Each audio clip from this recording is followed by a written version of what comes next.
Have you ever wondered how the biggest ideas have shaped our world? Welcome to 2-Minute Theories, where we break down the theories that redefine everything you thought you knew. So what really bends when we say spacetime? Why do planets orbit stars in curves instead of straight lines?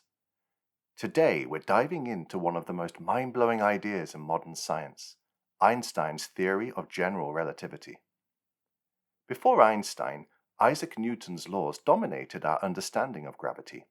Newton saw gravity as a force between two masses.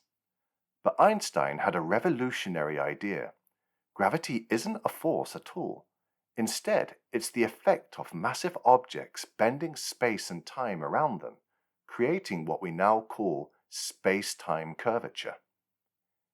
Imagine space-time as a stretched-out fabric.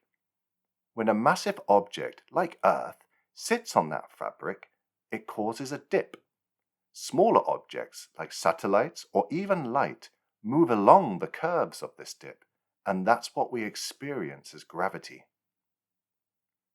One of the most famous predictions of this theory was the bending of light by gravity, called gravitational lensing. In 1919, scientists confirmed this when they observed starlight bending around the sun during a solar eclipse. This discovery helped prove Einstein's theory. Another mind-blowing aspect is time dilation. Time actually passes more slowly the closer you are to a massive object. This has been confirmed by highly precise clocks on Earth and in orbit.